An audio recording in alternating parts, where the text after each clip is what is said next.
Welcome to Faith Positive Radio with Dr. Joey Fawcett, the Christian business coaching conversation that increases your faith with greater joy at work so you love God and others more.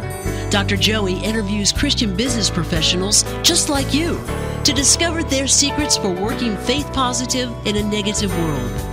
Welcome to Faith Positive Radio with Dr. Joey Fawcett. Hey, Faith Positive Nation. Dr. Joey Fawcett here with another amazing episode of Faith Positive Radio, made amazing because of all the amazing guests that I have the privilege of talking with about how their faith gains expression at work. Faith Positive Nation, I don't know about you, but I have been blessed, really blessed over the course of my career with some people who invested in me, who saw something in me oftentimes that I didn't see in myself and wanted to grow and develop that and just really speak truth into my life and help me discover who my best self looks like in Jesus Christ, how to give expression to that in the workplace. And so I have been the beneficiary of countless, untold hours and hours and hours with people in relationships with me that I could just call them up and say, hey, what about this?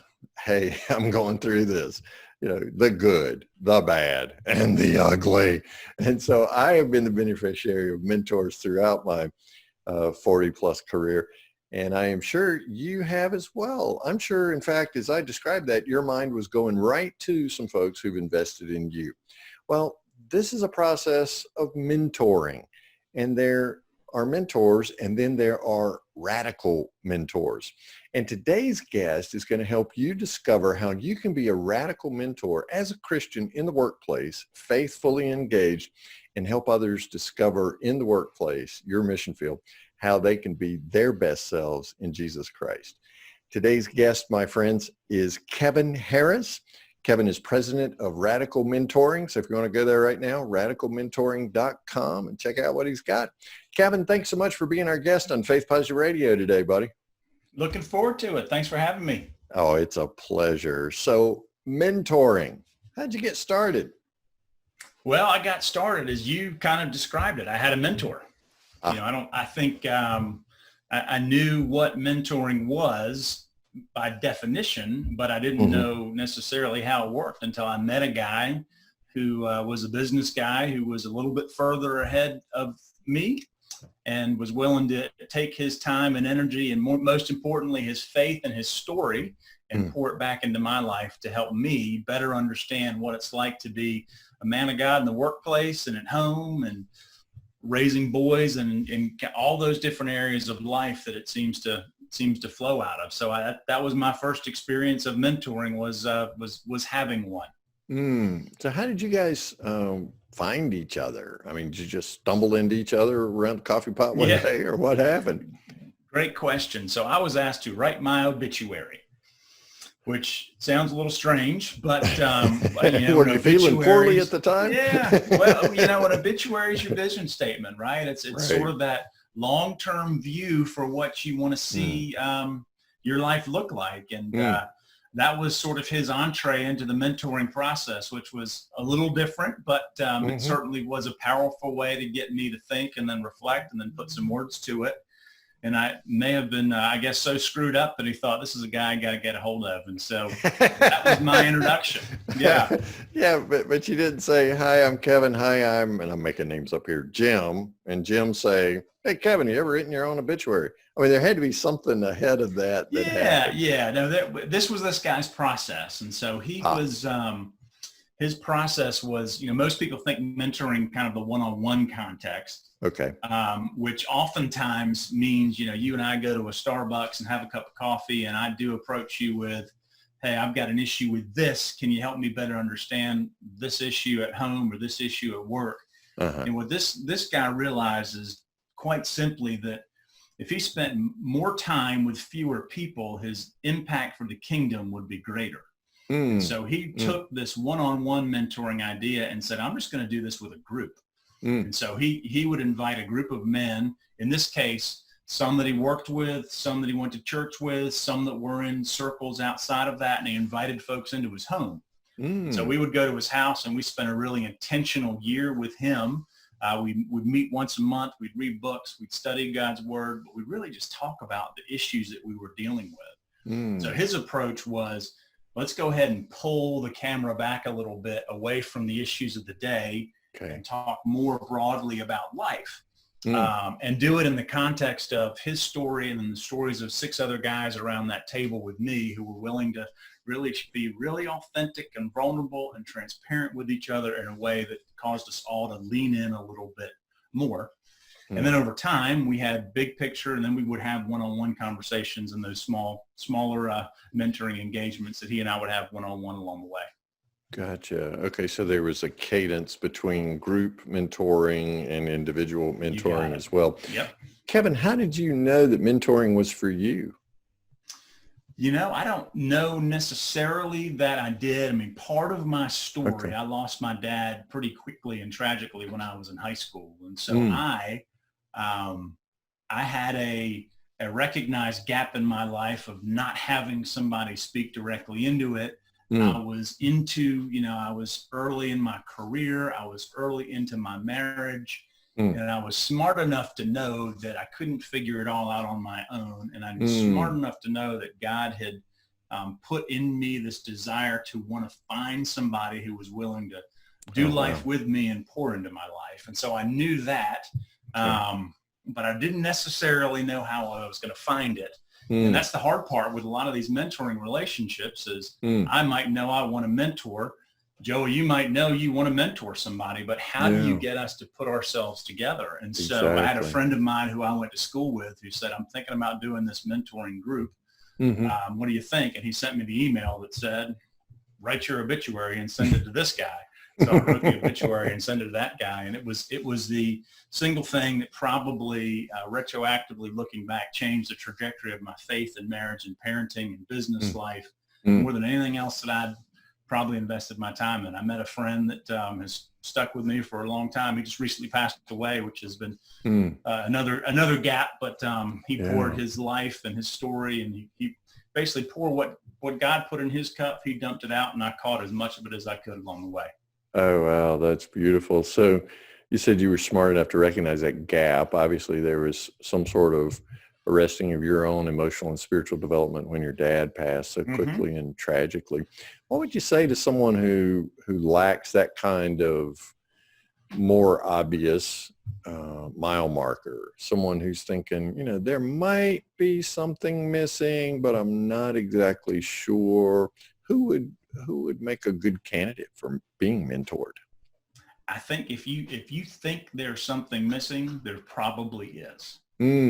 But I think we spend so much time, specifically as men, we attach our identity to our balance sheets and our workplace and how normal and attractive everything looks like it should be at our house. Whether or not it's like that inside the 4 walls of our house or not, it's a different story. But we sort of attach our identity to all these facades of performance that I just think are so hard to manage. So many guys that I interact with, and I'm not a seminary guy. I've spent most of my career in the business world up until about 5 years ago.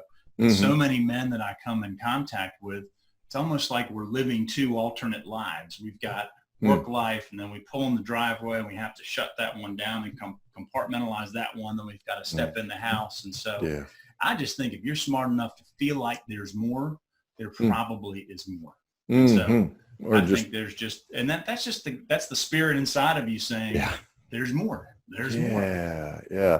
Just some gnawing sense that something's missing or that there could be more. Then I would be a good candidate for mentoring then. Absolutely. Man, you're reminding me, Kevin, of John Eldridge's work. Absolutely. Wild at Heart and all, and where he talks about posers, and we men don't want to be found out to be posers, right? We want to make sure that we keep up that facade. So when we do get home, we're concerned about stripes in the lawn, right? We want we want perfect lawns and want things looking great. Sounds like men like us, huh? It sounds like maybe I've been one like that. So I've got this sense that there's something more, or that there's something missing, some gnawing sense in my spirit around the edges, perhaps. Maybe work's not going quite the way I expected it to. Parenting or married life is not going exactly the way I think it ought to. So what do I do then, Kevin? How do I go about finding a mentor? That's probably the hardest part.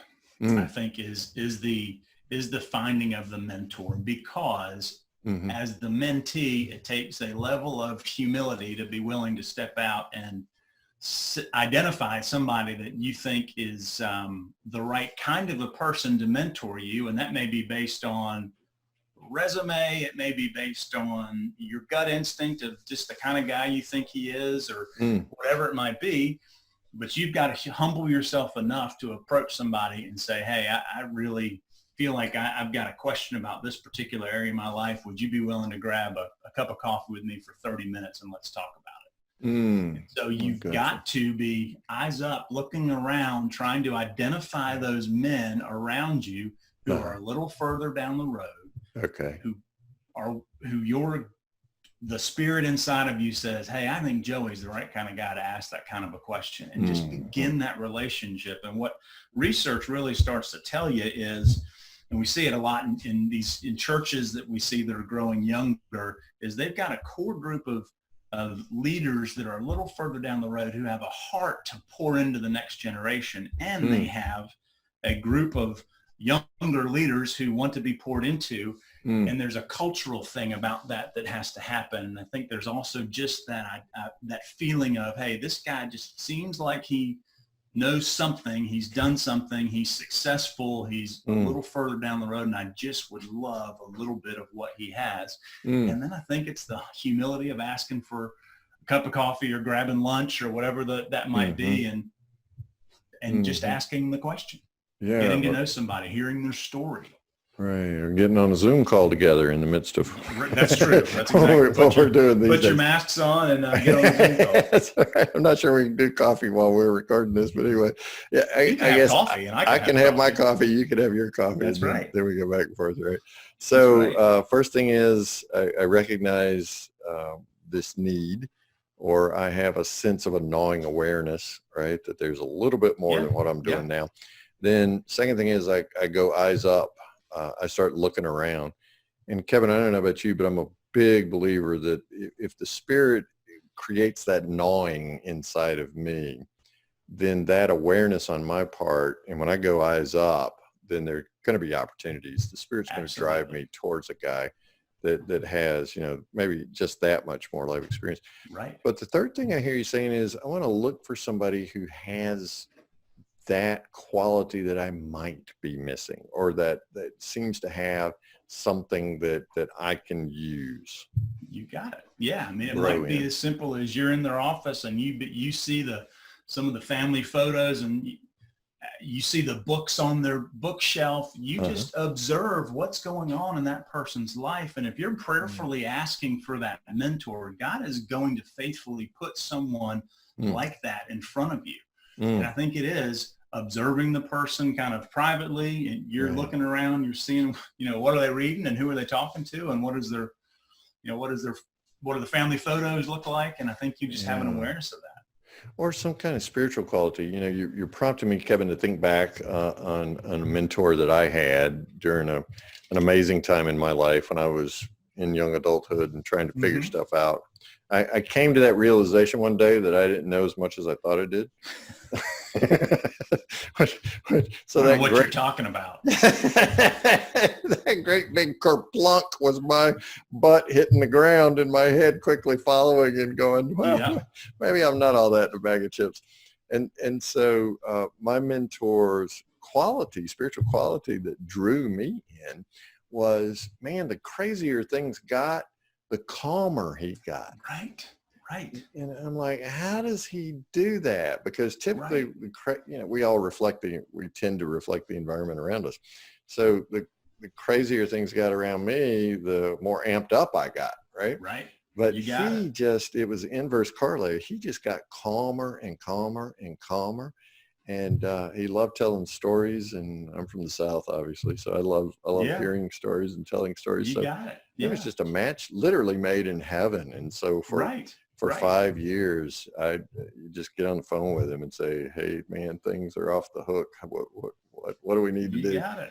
And that's what I loved about my mentor relationship was it was very much I'm just going to, I may not know all the answers, but I know who Jesus is, and I know who Jesus is in me. And I know that my story might have some parts of it that are going to benefit you, Kevin, as you approach your business career and your marriage. And maybe those parts of the stories are the things that I screwed up on. And I just want to make sure you don't make the same mistakes that I did. Yeah.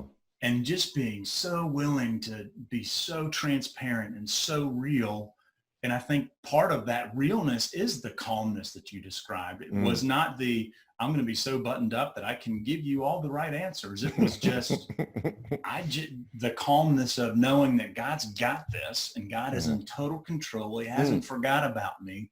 And I just want to make sure you younger guys who are on this fast track to nowhere, typically, but you think it's somewhere, to realizing one day like I did. You got it. Helping you pan the camera back and just think more clearly about God's plan for your life. And that's what he did. And, by the time you get to this age, for those of you listening to the audio podcast, I'm pointing at this massive bald head. And it is shiny. Buffing is optional, but we're recording this on a Monday, and I always try to start the week with a buffed head. I mean, it looks pretty good, doesn't it? But with this amount of silver. I can see myself in it. It ain't hard, brother. When you're this bald and this silver, the developmental psychologists tell us you've reached that stage in your life where you start thinking legacy. You think about the integrated parts of your personality. So it's really cool to think about, not that all your mentors need to be bald guys. Okay. All right. It helps. But you think about they've lived through some stuff, maybe that I haven't, but it's a natural part of the adult developmental process for someone in my age group anyway, to want to mentor. There's that leaning into legacy and wanting to seed younger persons.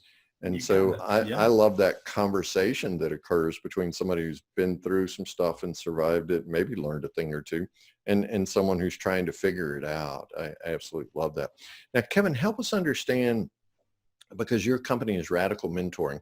Help us understand, there's mentoring and then there's radical mentoring. Tell me what that difference is. Yeah. I mean, the radical part about our mentoring process really,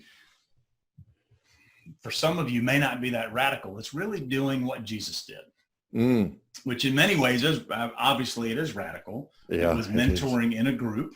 It was walking along the way with these guys. It was sending them out and having them do assignments. It was Jesus handpicking his mentees. It was the idea of, that was part of the obituary process, was writing that obituary allowed my mentor to begin to handpick the guys that he wanted to journey with.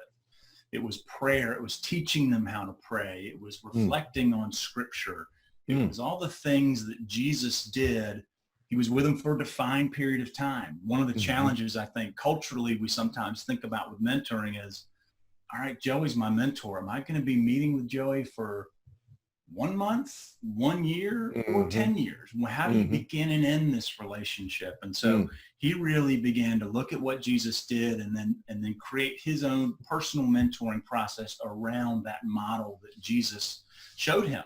And I think that's the radical part, was it's not just you and I talking business problems. It was, we're going to pan, I think I've said this several times, pan the camera back and just look holistically at your life, put Jesus in the center of it, and let him be the overarching one that guides you through marriage and work and parenting, and really help you understand first your identity in Christ, help you understand prayer, help you understand grace, and then let's start being practical and thinking about how do you take those ideas and applying them in all the areas of your life that are more outward focused. And so that was kind of the radical part, was it was less, question, point to point. It was, we're going to look life, big picture life. We'll talk about the small things, but he really wanted to help men see fully what God wanted for them.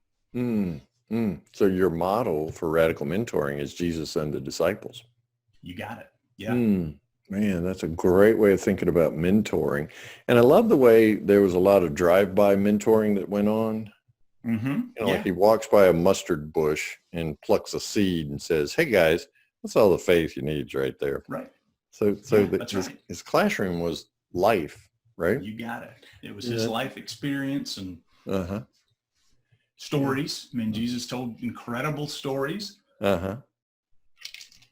He didn't just tell these guys what to do. He would give them this story and then prompt them with questions and help them think about the application of that story. He would send them out to do something and then would come back in and they'd talk about that exercise and reflect on that exercise. If you're going to follow somebody as a mentor, Jesus is a pretty good one. Yeah, I think he is. So you prompted me to remember particularly those times when he sent the disciples out to go do something. It's almost like an internship. Go out and have this experience. Go out in my name, do these things, and then come back and we'll talk about it.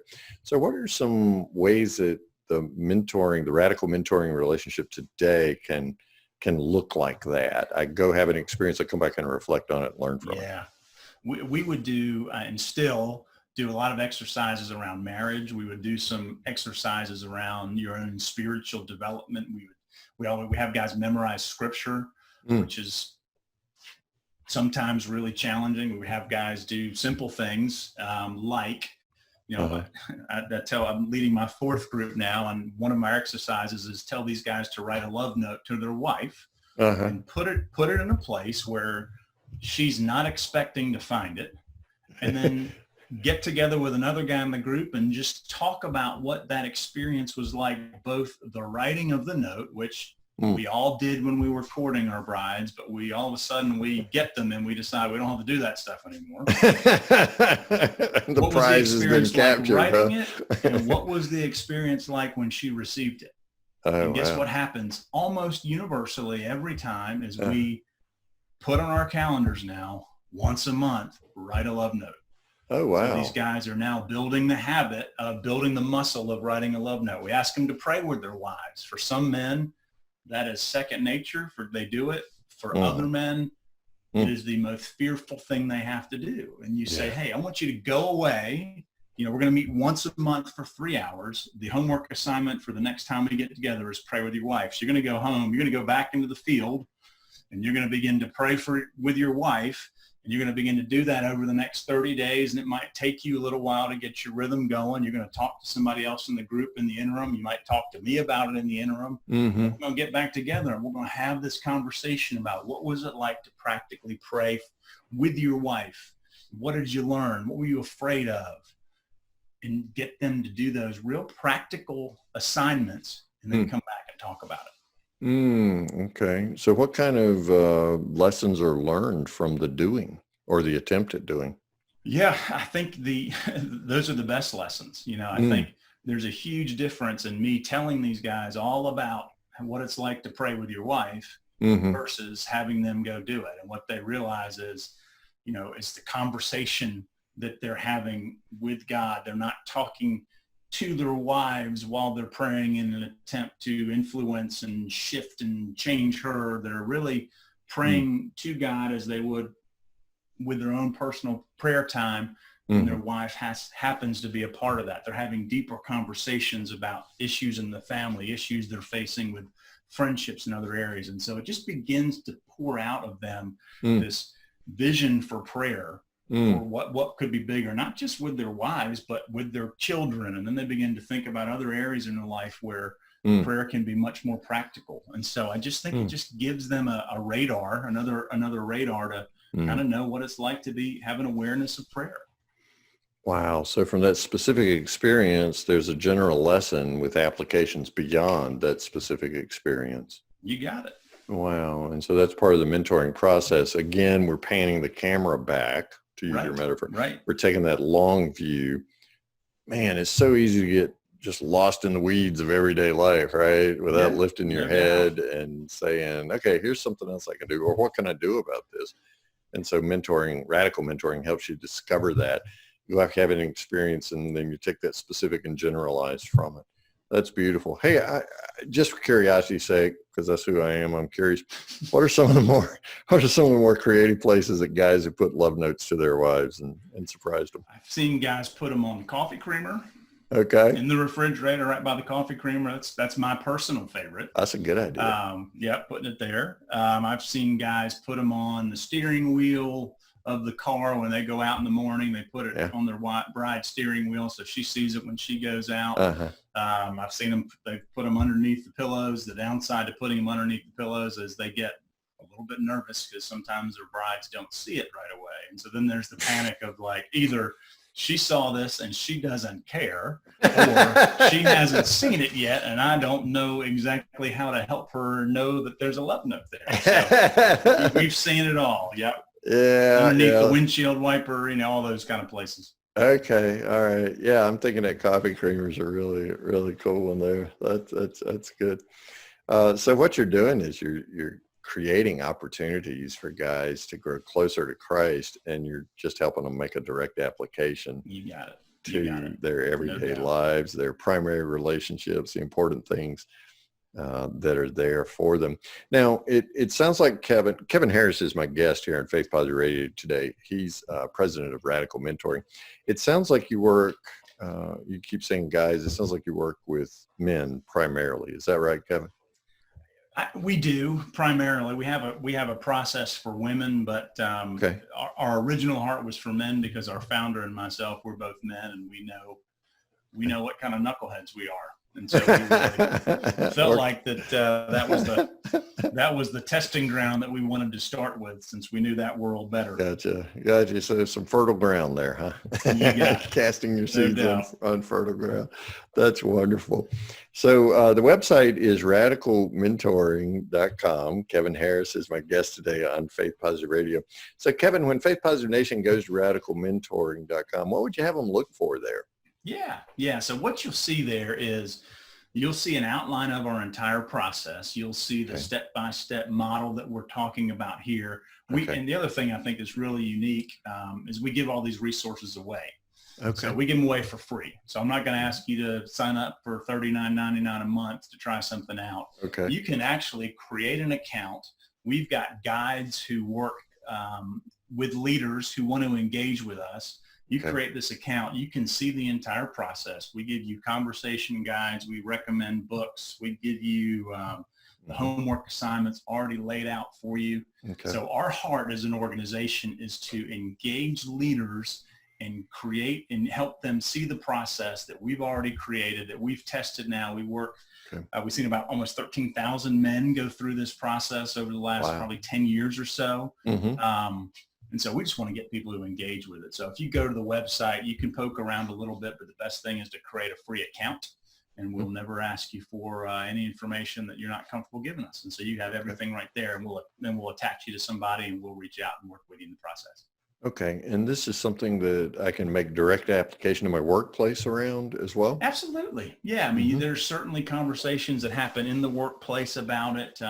Some people find us and they don't even take the entire mentoring process. They grab a piece of it and they go back and they apply it. We have a chapter on workplace ministry and how do you identify people that you work with who may be in different places in their faith journey, and how do you help move them from one stage to the next along the way. So we have a lot of leaders that will go and find that. They'll go and find marriage, and they'll just do a process with a group of men just on that one single topic versus we're going to go full 9 months or 12 months with somebody. Right. So you can get the whole shamoli, which is there for you, or you can pick pieces, parts that suit where you feel like the Holy Spirit's leading you at that time. You got it. That's awesome. All right. That's radicalmentoring.com. Kevin Harris is my guest. Kevin, Faith Positive Nation always wants to know from our guest about a favorite Bible verse or Bible passage. Is there one about radical mentoring that you really like? Well, there is one, but I wasn't going to talk about that one. But but the one I'll talk about, if you want to talk mentoring, I'll talk about the Message's version of Jesus' call to his disciples to go out and make disciples of all nations. What the Message says is, go out and train all those near and far in this way of life. And I think what the core heart of the mentoring message is, not teach them all the things you know. It's teach them that a Jesus-centered life is simply a way of life. It is not some gigantic hurdle that you can't get access to if you don't know the 6 or 7 scriptures and the 10 commandments, but it is a way of life. And when I met my mentor, and when you met your mentor, it was something about their way of life that was so attractive. And so that would be the mentoring specific scripture I'd give you. And then for me personally, I love the one I'm leaning into right now is Philippians 4:4-8, about rejoicing always, remembering the Lord is near, not worrying, praying about everything, that God will hear you. He'll hear what you need. And I just think that's a beautiful scripture, especially right now with everything that's going on all around us, to remember to rejoice. Absolutely. Yeah. Yeah. When life's coming unglued, still rejoice. Yeah. Because God's right there and active in it. Kevin Harris is president of Radical Mentoring. Faith Positive Nation, do yourself a favor and go to radicalmentoring.com.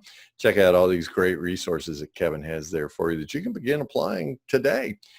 Kevin, is there a contact form there on the website or an email address? Because somebody in Faith Positive Nation is going to want to reach out to you. They can reach out to me at kevin@radicalmentoring.com is an easy way to do it. If they go to the website and they create an account, they'll also have an opportunity to meet our team and meet a guide, and then we'll begin to reach out and engage with you as a leader to help you know how to implement this process in your own personal life, or if you want to take it into your church and implement it, we're glad to help you there as well. Wonderful. Kevin, thank you so much for the gift of your time, your wisdom, for mentoring us about mentoring today, and for giving us some real practical ways of understanding mentoring and some tools to go grab and begin mentoring or get mentored ASAP. We appreciate the gift of your time and wisdom today. Pray God's blessings on you, your amazing wife, and those 2 great sons. Thank you. Thank you. I'm honored to be here and look forward to connecting with your leaders and your audience. Thank you, Kevin. God bless you, buddy. Thank you. Talk to you soon. Thanks for listening to Faith Positive Radio, the Christian business coaching conversation that increases your faith with greater joy at work so you love God and others more.